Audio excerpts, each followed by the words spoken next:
In this module, we will learn about the chemistry of class 11th, chapter number 1st, some basic concept of chemistry.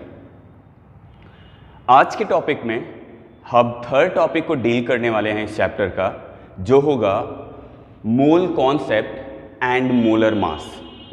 जैसा कि previous video में हमने discuss किया था atomic mass और molecular mass के बारे में, आज एक नए मास के बारे में समझेंगे जहां पर मोलर मास का एक कॉन्सेप्ट हमारे सामने मिलेगा ना। मोल होता क्या है?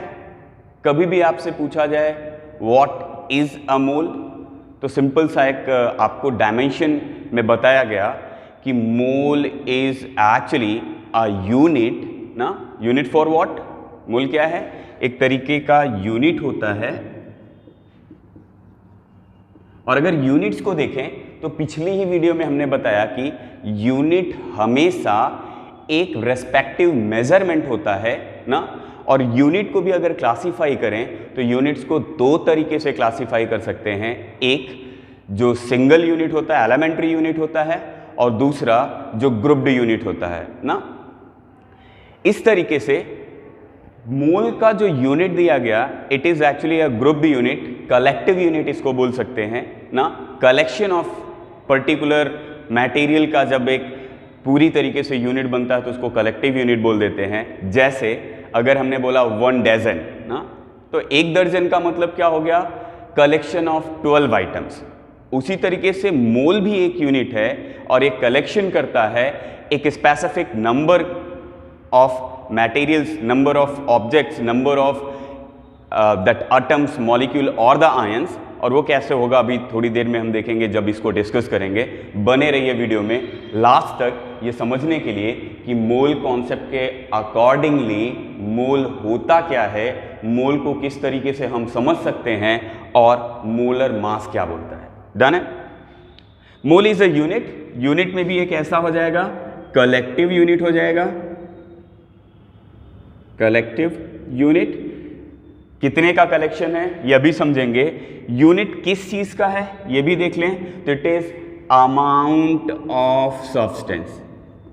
अमाउंट ऑफ सब्सटेंस यानी कि किसी भी मटेरियल ना, जो भी सब्सटेंस है उसका जो भी यूनिट लिया जाएगा केमिकल मटेरियल्स का, वो हमेशा मोल्स में लिया जाता है। डन है? कलेक्शन कितने का होगा? इस कलेक्शन को डिफाइन किया था एक साइंटिस्ट एवोगाड्रो ने, और उन्होंने इस कलेक्शन को एक स्पेसिफिक नंबर बोला जिसको बोलते हैं एवोगाड्रोज नंबर, और इसको डिनोट करते हैं Na से ना। इसकी वैल्यू क्या हो जाती है ये अगर समझे तो Na की वैल्यू हो जाती है 6.022 इंटू 10⁻23 ना। कभी भी आपसे पूछे कि मोल में जो यूनिट दिया गया है उसका कितना वैल्यू होता है, तो एक मोल की वैल्यू अगर एवोगाड्रो नंबर के अकॉर्डिंगली समझें तो ये हो जाता है 6.022 इंटू 10⁻23 एटम्स, मॉलिक्यूल्स और द आयंस ना। डन? अब अगर मोल कॉन्सेप्ट को हमें पूरी तरीके से समझना है, मोल के क्वेश्चंस को हमें पूरी तरीके से करना है, तो सबसे पहले 4 ऐसे रिलेशंस हैं मोल के ना जो हमें समझना जरूरी है। अगर इन रिलेशंस को आपने समझ लिया तो मोल से रिलेटेड कोई भी न्यूमेरिकल्स, कोई भी क्वेश्चन बड़ी आसानी से आप सॉल्व कर सकते हैं ना। जरा देखेंगे 1 मोल। अब यूनिट के लिए जब लिखते हैं पूरा नाम इसका होता है MOLE मोल, लेकिन यूनिट में जब लिखेंगे तो केवल MOL लिखते हैं ना। तो 1 mole is equals to 6.022 into 10⁻23। ये एटम्स हो सकते हैं, मॉलिक्यूल्स हो सकते हैं या आयंस हो सकते हैं। डन है? पहला हो गया। अब इसी का रिलेशन दूसरे में देखें तो कल हमने पढ़ा था ग्राम एटॉमिक मास और ग्राम मॉलिक्यूलर मास ना, तो ये भी इक्वल हो जाता है ग्राम एटॉमिक और मॉलिक्यूलर मास के बराबर। डन है? मतलब किसी भी एटम का जो ग्राम एटॉमिक मास होगा वह 1 मोल के बराबर होगा और उसकी अगर नंबर्स के रेस्पेक्ट में देखें तो वह कंसिस्ट करेगा 6.022 इंटू 10 टू पावर 23 अगर वो एटम है तो एटम्स, अगर वो मॉलिक्यूल्स दिया गया ग्राम मॉलिक्यूलर मास है तो वो हो जाएगा 6.022 into 10 to power 23 molecules. Ions की केस में भी ये आयंस में भी सेम नंबर हो जाएगा 6.022 इंटू 10 टू पावर 23 आयंस ना।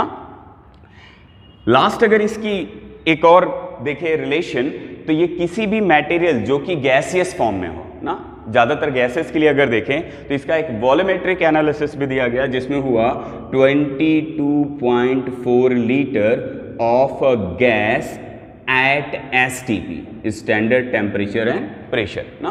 तो ये 4 रिलेशंस हैं मोल का, जब हम किसी मोल से कन्वर्ट कर सकते हैं इसको नंबर में या उसके मास में या उसके वॉल्यूम में ना।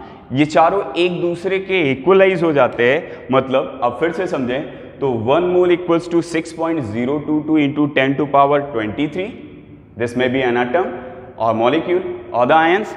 It is also equals to the gram atomic mass or the gram molecular mass, and also it is equals to 22.4 liter of a gas at STP standard temperature और प्रेशर के लिए अगर ले रहे हैं तो उस कंडीशन पर आता है ना।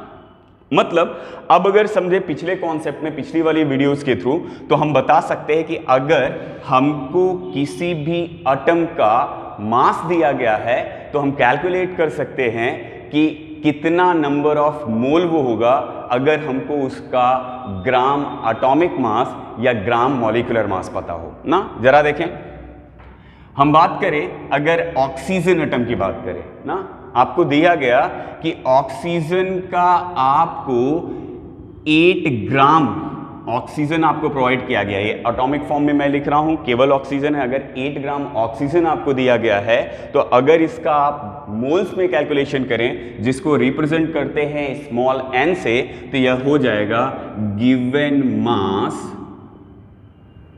अपॉन एटॉमिक मास, ग्राम एटॉमिक मास। डन है।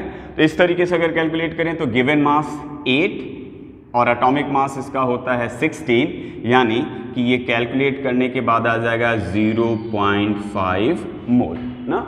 मतलब 8 gram oxygen is equals to 0.5 moles of oxygen atoms. Done है।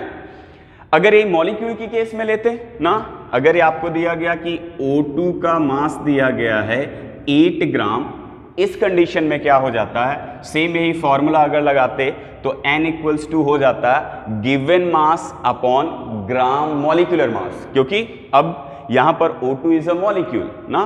तो हो गया 8 बाई, और मॉलिक्यूलर मास अगर देखें तो इसका हो जाएगा 32, यानी कि अगर वैल्यू निकालें तो 0.25 मोल्स ऑफ ऑक्सीजन मॉलिक्यूल ना। ये तो हो गया हम कब कर रहे हैं, जब हमको मास दिया गया है ना और हमें ग्राम एटॉमिक मास या ग्राम मॉलिक्यूलर मास पता है। क्लियर है। अब इसी ग्राम एटॉमिक मास या ग्राम मॉलिक्यूलर मास को ही अगर 1 मोल के बराबर दिया गया है ना, जितना 1 मोल में होता है, तो इसी को हम समझ लेते हैं मोलर मास से ना।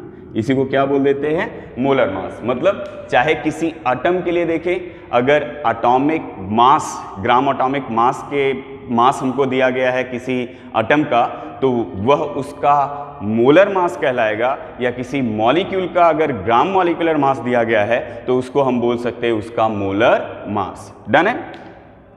ये तो हो गया किस तरीके से अगर आपको मास दिया गया है तो आप नंबर ऑफ मोल्स में कन्वर्ट कर सकते हैं ना। अब अगर मास भी आपको दिया गया, आपने नंबर ऑफ मोल्स में कन्वर्जन कर लिया है, अब आपको अगर इसको कैलकुलेट करना है कि कितने एटम्स होंगे ना या कितने मॉलिक्यूल्स होंगे उसमें, तब आपको फिर से यही कैलकुलेशन करना होगा। अगर इस पहले ऑक्सीजन के लिए देखें जो 8 ग्राम दिया गया है, जिसका जब हमने मोल निकाला तो पता चला 0.5 मोल, तो अब समझना 1 मोल इज इक्वल्स टू हो जाता है 6.022 इंटू 10 टू पावर 23 एटम्स क्या हो जाएगा 6.022 into 10 to power 23 atoms.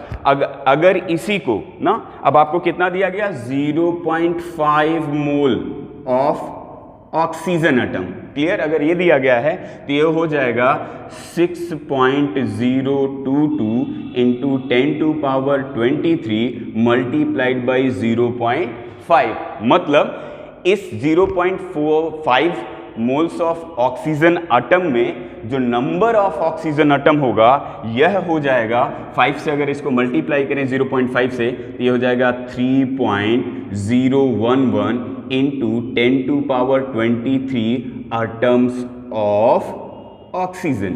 Done है। ये किसका हो गया? अगर आपको 0.5 मोल ऑफ ऑक्सीजन दिया गया है एटम में। डन है। इसी को अगर ऑक्सीजन के मॉलिक्यूल के लिए कैलकुलेट करें तो मॉलिक्यूल के लिए क्या हो जाएगा, वहां पर आपको दिया गया 0.25 मोल्स ऑफ ऑक्सीजन मॉलिक्यूल, मतलब फिर से यही लिखेंगे 1 mole of oxygen molecule is equals to 6.022 into 10 to power 23 molecules of oxygen ना। ऑक्सीजन का मॉलिक्यूल हो जाएगा ये इतना। अब अगर इसी को फिर से हम कैलकुलेट करें तो हो जाएगा 0.25 moles of O2 is equals to 6.022 into 10 to power 23 multiplied by 0.25 ना। और इसका जो कैलकुलेशन आ जाएगा यही आ जाएगा number of molecules of O2 ना इन 0.25 मोल्स ऑफ ऑक्सीजन। डन है। तो ये आपकी वैल्यू हो गई, तीनों वैल्यूज आपकी निकल गई। किस तरीके से मोल्स को कैलकुलेट कर सकते हैं, अगर आपको ग्राम एटॉमिक मास दिया है या ग्राम मॉलिक्यूलर मास दिया गया है, किस तरीके से उसके नंबर को हम कैलकुलेट कर सकते हैं। ठीक है, किसी एटम के नंबर्स को, किसी मॉलिक्यूल्स के नंबर को, या अभी वॉल्यूम के लिए बचा है। अब अगर इतने में ही हम उस ऑक्सीजन मॉलिक्यूल का वॉल्यूम कैलकुलेट करना चाहें तो वॉल्यूम को कैलकुलेट करने के लिए सिंपली हमको करना क्या है, हम फिर से इसी को यूज कर सकते हैं कि भाई 1 मोल ऑफ O2 गैस ना is equals to 22.4 litre of oxygen gas. Clear. दिया कितना गया है 0.25 मोल्स ऑफ O2 आपको प्रोवाइड है, तो हो जाएगा 22.4 multiplied by 0.25 litre of oxygen gas. इसको कैलकुलेट कर लेंगे तो आपको मिल जाएगा उस 0.25 यानी कि 8 ग्राम ऑफ डाई ऑक्साइड का वॉल्यूम। डन है। ये तो हो गया एक सिंपल क्वेश्चन जिसको हमने डाइऑक्साइड की केस में निकाला। इसी तरीके से किसी और भी एलिमेंट के लिए हम कैलकुलेट कर सकते हैं ना। अगर आपको नंबर ऑफ मोल्स दिया है तो उस नंबर ऑफ मोल्स से हम नंबर ऑफ एटम्स और नंबर ऑफ मॉलिक्यूल्स कैलकुलेट कर सकते हैं, सेम इसी रिलेशन का यूज करके। उसी से हम कैलकुलेट कर सकते हैं उसका ग्राम एटॉमिक जो भी मास दिया गया होगा उस पर्टिकुलर मोल में, उसको कैलकुलेट कर सकते हैं। और लास्टली अगर आपको नंबर ऑफ मोल पता है या नंबर ऑफ एटम और मॉलिक्यूल पता है या गिवन मास पता है किसी भी एटम या मॉलिक्यूल का, तो उसकी कंडीशन में हम उसका वॉल्यूम भी कैलकुलेट कर सकते हैं ना। तो मोल कॉन्सेप्ट के अकॉर्डिंगली यही 4 वैल्यूज थी और यही 4 कन्वर्जन्स थे एक यूनिट से दूसरे यूनिट के बीच में। और मोलर मास आपको पहले बता दिया, कभी भी 1 मोल एटम या 1 मोल मॉलिक्यूल का जो भी मास होगा उसी को हम बोल देते हैं मोलर मास ना। आज की वीडियो के लिए बस इतना ही। बने रहिए हमारे साथ टॉपिक नंबर 4 के लिए नेक्स्ट वीडियोज़ में। Take care, bye bye, thank you.